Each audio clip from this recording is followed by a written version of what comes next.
ओम। पहले अध्याय का आज निष्कर्ष करेंगे। गीता क्षेत्र क्षेत्रज्ञ के युद्ध का निरूपण है। क्षेत्र है शरीर, क्षेत्रज्ञ है आत्मा। यह ईश्वरीय विभूतियों से संपन्न भगवत स्वरूप को दिखाने वाला गायन है। ठीक है, गा गा के जैसे भगवान ने हमें हमारा स्वरूप विभूतियों से। ये गायन जिस क्षेत्र में होता है वह युद्ध क्षेत्र शरीर है। ये गायन, ये गुरु का ज्ञान कहाँ दिया जाता है? हमारे को ही दिया जाता है। तो वो शरीर है, वो युद्ध क्षेत्र शरीर है जहाँ ये गीत चल रहा है। और इसमें, इस युद्ध क्षेत्र में दो प्रवृत्तियां हैं, धर्म क्षेत्र और कुरुक्षेत्र। उन सेनाओं का स्वरूप और उनके बल का आधार बताया। धर्म क्षेत्र की सेना और कुरुक्षेत्र की सेना का स्वरूप भी डिस्क्राइब किया पूरे अध्याय में, और उनके बलाबल का भी अंदाजा दिया। शंख ध्वनि से उनके पराक्रम की जानकारी मिली। सभी योद्धाओं ने, पराक्रमी योद्धाओं ने अपने अपने शंख जो बजाए, तो उनसे उनकी शक्ति का निरूपण हुआ। तदंतर जिस सेना से लड़ना है उसका निरीक्षण हुआ। पांडवों को कौरवों से लड़ना है तो कौरवों की सेना का भी निरीक्षण हुआ, जानकारी हुई।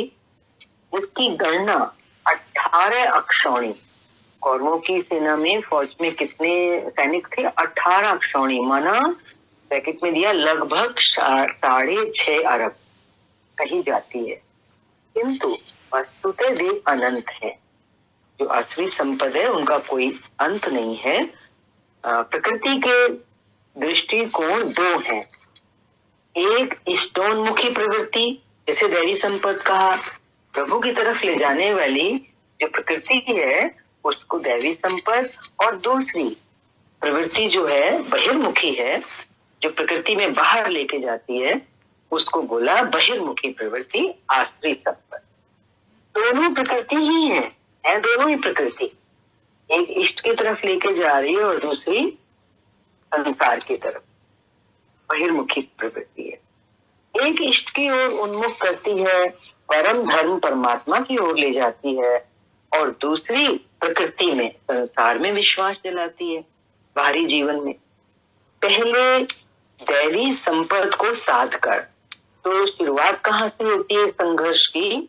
कि हम अपनी दैवी संपद को संभालते हैं, उसका विकास करते हैं, साधते हैं उसको साध कर आसुरी संपद का अंत किया जाता है। तो जब विकार, दुर्गुण, अवगुण खत्म हो जाते हैं, उनका अंत हो जाता है, तो ऐसा होने से दैवी संपद शेष बचती है। तो फिर शाश्वत सनातन पर ब्रह्म के दिग्दर्शन होते हैं और उसमें स्थिति होती है, स्थिति का लाभ होता है साधक को। जब उसमें स्थिति मिल जाती है सनातन पर ब्रह्म परमात्मा में, तो ये रिजल्ट निकलता है कि दैवी संपत्ति की आवश्यकता ही नहीं रह जाती।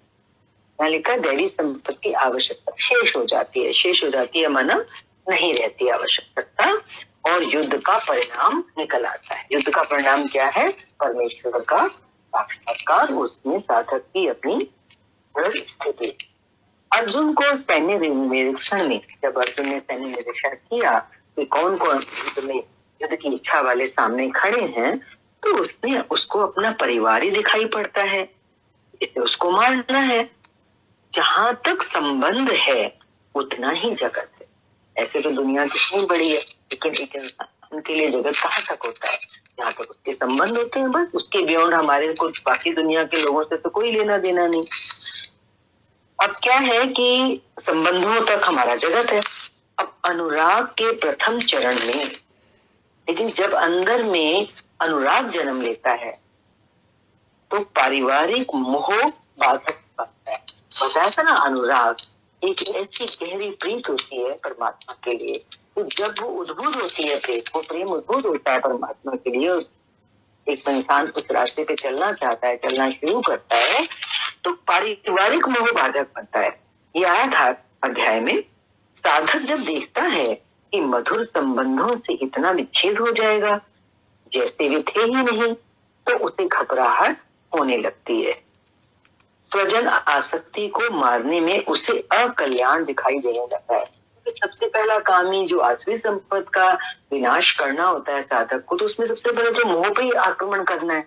तो मोह तो अपने वालों से होता है, स्वजनों से होता है, संबंधियों से होता है। तो जैसे ही ये वाली साधना सामने आती है तो साधक घबरा जाता है, ये बता रहे, उसको अकल्याण बल्कि नजर आता है कि इसमें तो कोई कल्याण ही नहीं है, कि अपने वालों में से आसक्ति निकाल के क्या मैं जी पाऊंगा, ऐसा सोचने लगता है साधक और घबरा जाता है। वह प्रचलित रूढ़ियों में अपना बचाव ढूंढने लगता है और फिर वो इतना बड़ा कदम उठाने की बजाय ये छोटे छोटे साइड के रास्ते होते हैं जिनसे साधक एक तसल्ली लेने की कोशिश करता है, अपने मन को समझाने की कोशिश करता है कि नहीं नहीं ऐसा करना भी धर्म है। तो वो बचाव ढूंढता है कि ऐसा करिए धर्म, जैसे उसने बोला कि उसने कुल धर्म को सनातन धर्म बताया था, जैसा अर्जुन ने किया, उसने कहा कुल धर्म ही सनातन धर्म है। तो ये उसने बचाव ढूंढा कि अपने परिवार की रक्षा अगर हम कर लेते हैं तो हम धर्म की रक्षा कर रहे हैं, हम धार्मिक हैं, इससे आगे हमें जाने की क्या जरूरत है, मोह को मारने की क्या जरूरत है, अपने वालों को मारने की क्या जरूरत है, ऐसा उसने सोचा। इस युद्ध से सनातन धर्म नष्ट हो जाएगा, कुल की स्त्रियां दूषित होंगी, वर्ण संकर पैदा होगा, जो कुल और कुल घातियों को अनंत काल तक नरक में ले जाने के लिए ही होता है। ये सब उसने बोला। अर्जुन अपनी समझ से सनातन धर्म की रक्षा के लिए विकल है, अपनी समझ से तो वो सनातन धर्म की रक्षा चाह रहा है, लेकिन उसने उसकी परिभाषा अपनी बना ली, क्योंकि उसको इतनी समझ नहीं है, इतना ज्ञान ही नहीं है कि सनातन धर्म है क्या। फिर उसने श्री कृष्ण से अनुरोध किया, अपनी समझ के अंदर जो उसका विचार उठे, उसने क्या भगवान के सामने रखा कि हम लोग समझदार होकर भी ये महान पाप क्यों करें, अपने ही स्वजनों को, अपने ही परिवार के लोगों को क्यों मारें, हम समझदार हैं। अर्थात कहने का उसका तात्पर्य क्या है कि श्री कृष्ण भी पाप करने जा रहे हैं, ऐसा उसको लगा। अंत तो गत्वा, पाप से बचने के लिए अर्जुन बोलता है मैं युद्ध नहीं करूंगा, और ऐसा कहकर हताश हुआ अर्जुन, हिम्मत को हारा हुआ अर्जुन रथ के पिछले भाग में बैठ गया। कहने का क्या तात्पर्य है, एक साधक के रूप में अर्जुन हाथ पैर ढीले छोड़ता है, माना क्षेत्रज्ञ के संघर्ष से पीछे हट गया। तो साधना में कभी कभी साधक के साथ ऐसा हो सकता है। तो पहला अध्याय साधक को इस बात की सावधानी बता रहा है अर्जुन के माध्यम से कि ये एक भूल है साधक के लिए, जब गुरु मिल जाए तो फिर हमें किसी भी मुकाम पे, किसी भी मोड़ पे डरने और घबराने की और पीछे हटने की बिल्कुल भी जरूरत नहीं है, क्योंकि मनुष्य जीवन मिला है। आज इस जन्म में अगर हम पीछे हटे तो फिर कौन जाने अगला जन्म ये 14 मनुष्य 14 मिले या ना मिले। टीकाकारों ने इस अध्याय को अर्जुन विषाद योग कहा है। अर्जुन अनुराग का प्रतीक है, सनातन धर्म के लिए विकल होने वाले अनुरागी का विषाद योग का कारण बनता है। जब सनातन धर्म की रक्षा चाहते हैं हम, सनातन धर्म एक आत्मा के सिवाय तो कोई सनातन धर्म हो ही नहीं सकता। जब इसके लिए किसी मनुष्य की अंतरात्मा विकल हो, मतलब चाहने लगे, विकल का मतलब है अंदर में इतनी प्यास हो जाए अपनी आत्मा का धर्म अंदर में जागृत करने के लिए, तो ऐसे व्यक्ति को पहली बात तो अनुरागी बोल रहे हैं यहाँ पर। तो ऐसा विकल होने वाला जो अनुरागी है उसका विषाद योग, उसका ये दुख करना, जब अपने वाले सामने आए तो उसको दुख हो रहा है, उसको विषाद हो रहा है कि मुझे इनको क्रॉस करना पड़ेगा तब मुझे मंजिल मिलेगी। तो जो मन में विषाद आ रहा है, ये विषाद ही, देखो ये बहुत इंपॉर्टेंट पॉइंट आ रहा है। कहते ना भगवान ने संसार क्यों बनाया, अरे संसार तो इसने इसीलिए बनाया ना, ये संसार ही तो कारण बनता है उस संसार को बनाने वाले के प्रति आकर्षित करने के लिए। तो यहाँ पे भी यही बात आ रही है कि अनुरागी का जो विषाद है, जो उसके दिल का दुख है, वो उसके योग का कारण बनता है, परमात्मा से योग का कारण बनेगा। यही दुख जो अर्जुन को महसूस हो रहा है अपने स्वजनों के लिए, यही विषाद मनु को हुआ था। हृदय बहुत दुख लाग जन्म गयो हरि भगति बिन, रामचरितमानस की लाइन है। क्या मतलब कि संशय में पढ़कर ही मनुष्य विषाद करता है। जब मनुष्य को संशय होने लगता है, ये करूं कि ये ना करूं, क्या करना ठीक है मेरे लिए, वो भगवान कृष्ण से यही तो कहता है कि मैं आपकी शरण में हूँ, मुझे बताइए मैं क्या करूं। तो ये संशय आना भी, पर संशय भी कहाँ आएगा, बिना संसार के तो संशय नहीं आएगा, बिना अपने वालों के तो संशय नहीं आएगा कि हम क्या करें क्या ना करें, मेरे लिए क्या उचित है, मेरे हित में क्या है, मेरे को हितकारी वचन दीजिए। ये भी कब आएगा, जब हम इस चीज में फंसे हुए होंगे। तो इस चीज में फंसने के बाद किसी अंतःकरण में विषाद का जन्म होना, ये भाग्यशाली के साथ होता है। अब दुनिया में इतने लोग हैं, हर एक को तो विषाद नहीं होता, पर जिसको होता है समझो उसका डोर अब जो परमात्मा की तरफ ले जाने वाला द्वार है वो खुलना चाहता है। तो वो कह रहे हैं कि संशय में पड़कर ही मनुष्य विषाद करता है।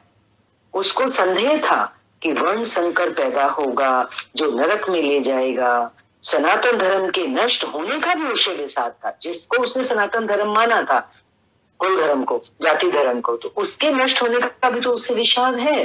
अब विषाद है तभी तो वो शरण में जा रहा है गुरु की और रास्ता मांग रहा है। तो कितनी अच्छी बात समझ में आ रही है कि हमारे अंदर भी कुछ भी अपने जीवन को लेके, अपने वालों को लेके, संसार को लेके कुछ भी संशय उठे और उन संशयों का समाधान जब हम गुरु से, सत्संग के माध्यम से जानना चाहते हैं तो समझो हमारा जीवन सफल होना चाहता है।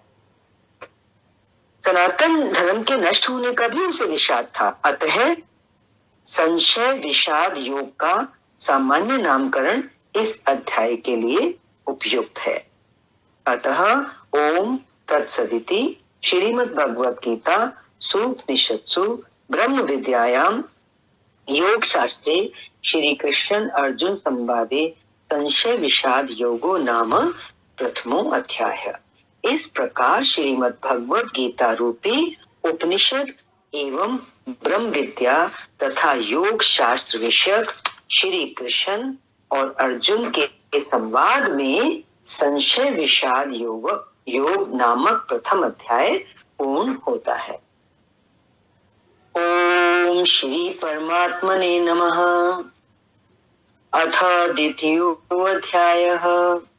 प्रथम अध्याय गीता की प्रवेशिका है, पहली सीढ़ी है, जिसमें आरंभ में पथिक को प्रतीत होने वाली उलझनों का चित्रण है। कोई भी पथिक साधक जब इस मार्ग पर आता है तो कौन सी उलझने सामने आ जाती हैं परेशान करने के लिए, उनको बताया गया है अर्जुन के माध्यम से। लड़ने वाले संपूर्ण कौरव और पांडव हैं, इतने लोग हैं, किंतु संशय का पात्र मात्र अर्जुन है। प्रश्न अर्जुन के अंदर उठ रहा है, जानना वो चाहता है, विषाद उसे हो रहा है, कल्याण की याचना केवल अर्जुन कर रहा है। तो जैसा हमने अभी कहा कि किसी भाग्यशाली के अंदर ये विषाद पैदा होता है कि आखिर ये सब संसार क्या, आखिर ये सब मोह को क्रॉस करना, जो दुख होता है उसमें से हम निकलना चाहते हैं। फिर ज्ञान के रास्ते आते हैं, फिर अंदर में उलझने भी आती हैं परिवार और अपने वालों को लेकर के। तो उन उलझनों का जो विषाद है, उन उलझनों को जो काटना चाहता है, खोलना चाहता है गुरु के ज्ञान की सहायता से, गुरु की उंगली पकड़ के, वो कोई विरला होता है। जैसे यहाँ भी लिखा है, संशय का पात्र तो मात्र अर्जुन है। तो जो भी ज्ञान के रास्ते आता है, आगे बढ़ना चाहता है, तो मानो वो अर्जुन की श्रेणी में आ गया ना, दुनिया से हटके हो गया वो साधक। अनुराग ही अर्जुन है।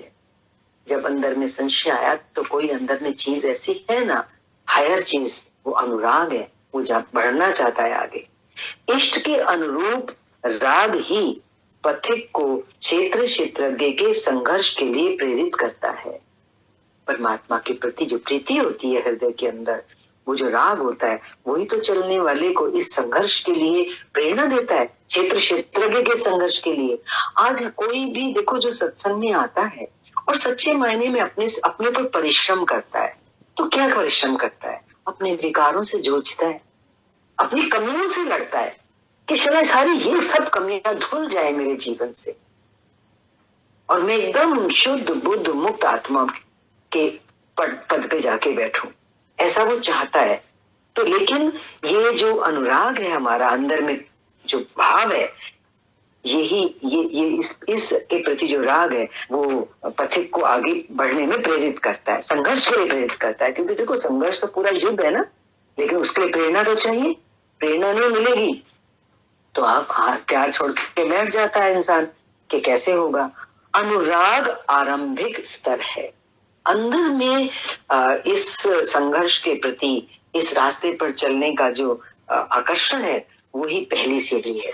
पूज्य महाराज जी कहते थे, सदगृहस्थ आश्रम में रहते हुए ग्लानि होने लगे, अश्रुपात होता हो, कंठ अवरुद्ध होता हो, तो समझना कि यहीं से भजन आरंभ हो गया। होता है ना, कई लोगों को मंदिर जाके मूर्ति के सामने जाके रोना आ जाता है, घर में मंदिर में पूजा करते हुए कई बार आंसू बहने लगते हैं, सदगृहस्थ आश्रम में रहते हुए, परिवार में रहते हुए कभी कभी ग्लानि होने लगती है कि आखिर ये सब क्या है, ये कब तक चलेगा।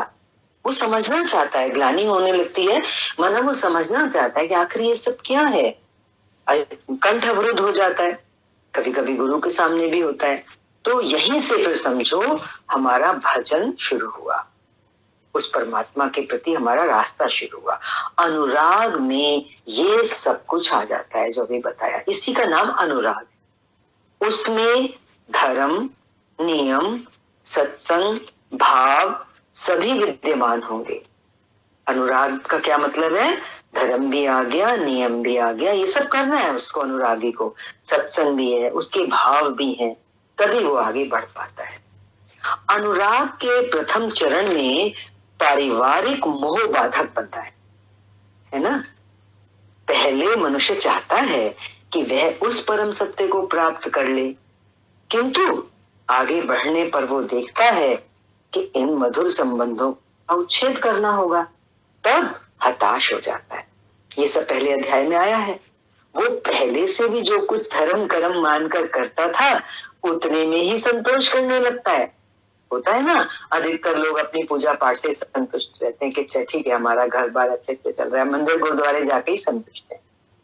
अपने मोह की पुष्टि के लिए, और जो अपने अज्ञान में, मोह में अज्ञान में जो वो कहता है, अपने विचार रखता है, उनको पुष्ट करने के लिए वो क्या सहारा लेता है? वो प्रचलित रूढ़ियों का सहारा लेता है, प्रचलित रूढ़ियों का प्रमाण भी प्रस्तुत करता है।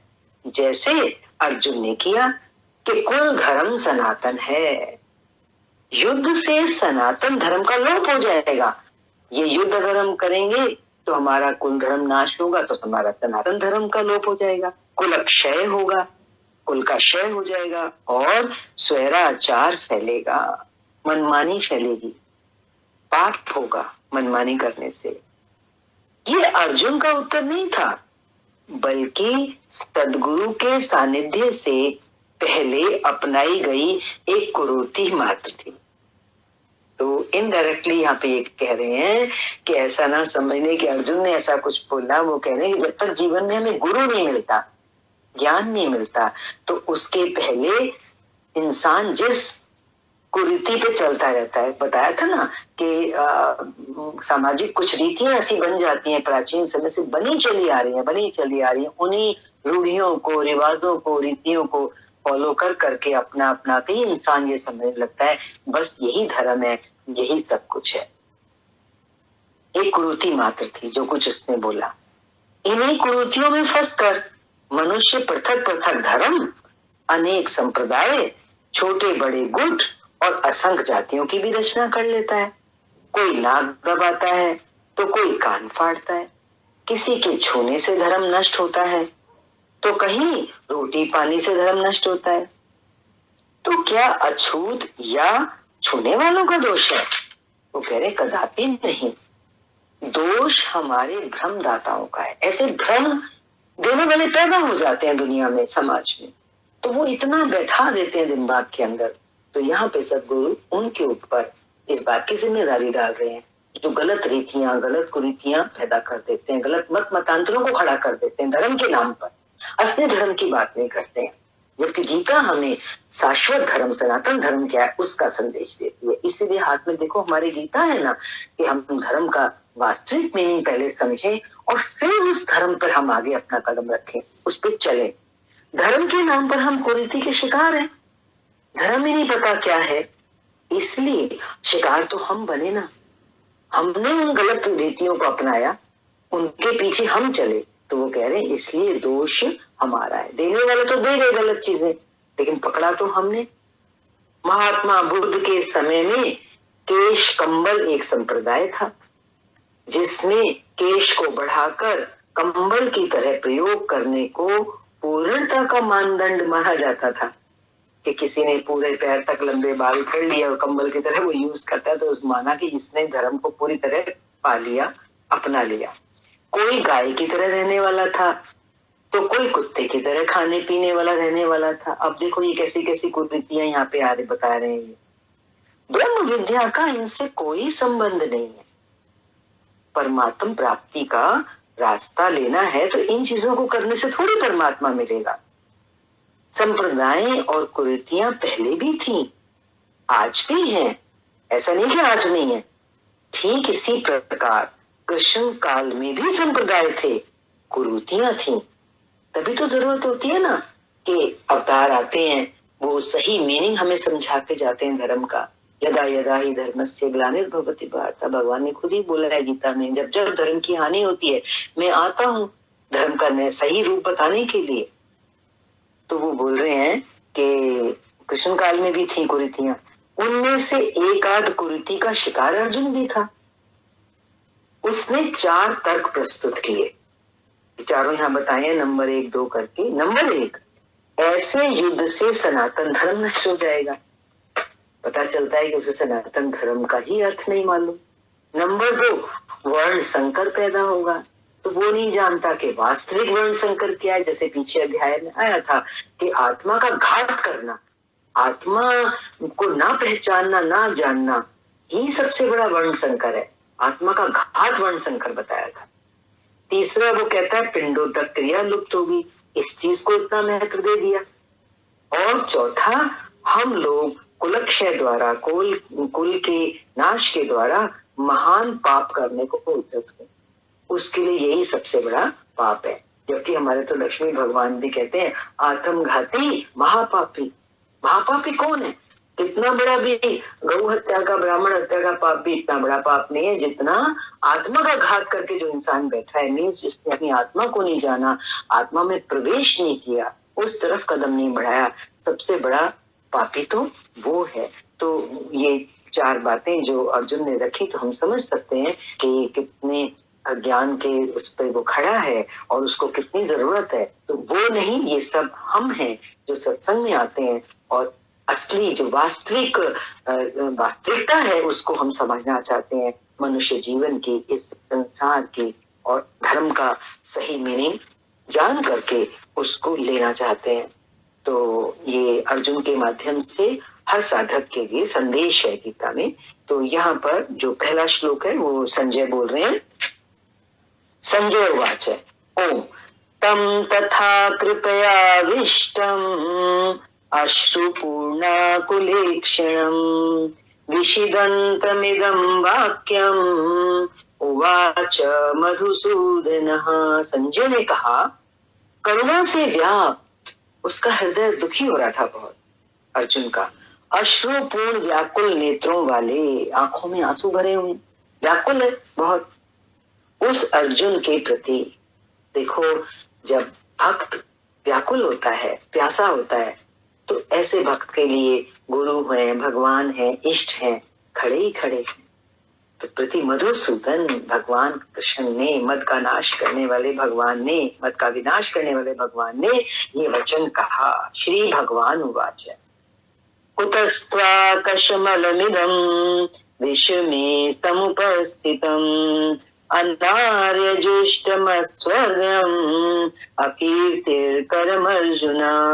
भगवान बोले, अर्जुन, इस विषम स्थल में तुझे ये अज्ञान कहाँ से हो गया? जब युद्ध की तैयारी ही हो गई। कैसा युद्ध? वो तो महाभारत का दिखाते हैं, है ना। हम गुरु के पास जब आई गए तो युद्ध की तैयारी तो हो गई, अब हम तैयार होके आए कि अब हमें युद्ध करना है। विषम स्थल पर जब आ गए, उस रास्ते पर पैर रख दिया, तो ऐसे जगह पर पहुंच के, अर्थात जिसकी समता का सृष्टि में कोई स्थल है ही नहीं। विषम स्थल माना जिसकी समता का, अब जब विषम स्थल में कि अब हम वापस जा नहीं सकते, कोई रास्ता नहीं है, बाकी नहीं है, कोई भी स्थल नहीं है। पारलौकिक है लक्ष्य जिसका, क्योंकि जिस स्थल पर हम खड़े हैं अब वो विषम है वो जगह, हम अब कोई फैसला नहीं कर सकते। आ गए ना गुरु के पास, एक बार सत्संग में आ गए, एक बार सत्य के रास्ते पर कदम रख दिया, तो अब लौट के जाने की जगह नहीं है। पारलौकिक है लक्ष्य जिसका, क्योंकि जिस जगह पे हमने जिस मार्ग पे कदम रखा है अब तो वो मंजिल उसकी क्या है, लक्ष्य क्या है, पारलौकिक है, सभी लोगों से परे उसकी मंजिल है। वो कौन है, परमपिता परमेश्वर। तो ऐसी जगह पर आकर, ऐसे निर्विवाद स्थल पर जहां कोई विवाद हम कर ही नहीं सकते, कोई दो राय है ही नहीं, अब तो सिर्फ आगे ही बढ़ना है। तुझे अज्ञान कहां से हुआ, ये सब बातें तू कहां से कर रहा है, तुझे पता नहीं तू कहां खड़ा है। चाहे देखो वो वाला कुरुक्षेत्र का युद्ध ले लो, अब जब दोनों तरफ की सेनाएं तैयार हो गई, शंख बज गए, बिगुल बज रहे हैं, सब तैयारी हो गई है, अब वो कहे मैं युद्ध नहीं करूं, ये क्या बात। ऐसे ही एक बार जब हमने सत्य के रास्ते पर कदम रख दिया तो यहाँ पे कहना ये चाह रहे हैं कि अब पीछे जाने का, मुड़ने का कोई औचित्य है ही नहीं, क्योंकि हम उस तरफ कदम रख चुके हैं जहां परमेश्वर की प्राप्ति है। अज्ञान क्यों, अर्जुन तो सनातन धर्म की रक्षा के लिए कटिबद्ध है, तो अज्ञान की बात कहां से आई, वो तो सनातन धर्म की बात कर रहा था। क्या सनातन धर्म की रक्षा के लिए प्राणपण से तत्पर होना अज्ञान है? जैसे उसने कहा सनातन धर्म की रक्षा हम करें और वो प्राणपण से तत्पर होना अज्ञान है क्या? तो श्री कृष्ण कहते हैं हाँ, ये अज्ञान है, क्योंकि जिसको वो सनातन धर्म समझ रहा है उसकी रक्षा करना अज्ञान। ना तो संभावित पुरुषों द्वारा इसका आचरण किया गया है, उन्होंने भी नहीं कभी फॉलो किया ये, इसको धर्म माना, ना ये स्वर्ग ही देने वाला है। संसार घर परिवार को ही तुम समेटते संवारते रहो तो उससे क्या परिणाम निकलेगा, सब यही तो छूटने वाला है, तो स्वर्ग कहाँ से मिलने वाला है। और ना ये कीर्ति को ही करने वाला। देखो दुनिया, संसार, घर परिवार को संभाल के बड़े बड़े चले गए, क्या कीर्ति कमाई उन्होंने, लेकिन एक जो ज्ञान के रास्ते चलता है उसका नाम ऊंचा होता है, क्योंकि वो मुक्त होके जाता है।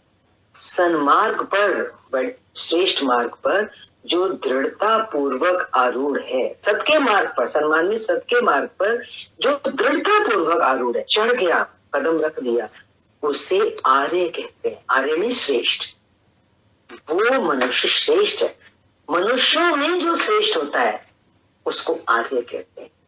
अर्जुन श्रेष्ठ है, गीता आर्य संहिता है, श्रेष्ठता की संहिता है। परिवार के लिए मरना मिटना यदि अज्ञान ना होता तो महापुरुष उस पर अवश्य चले होते। ये सब परिवार छोड़कर क्यों आए हैं, तो उनको हम गलत कहते हैं क्या? नहीं ना, तो ये क्यों छोड़ के आए, उसी से हमें मिल जाता है आंसर।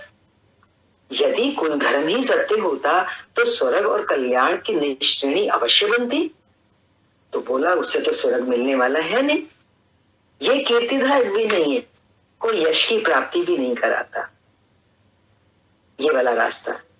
मीरा भजन करने लगी तो लोग कहे मीरा भई बावरी, सास कहे कुलनाशी।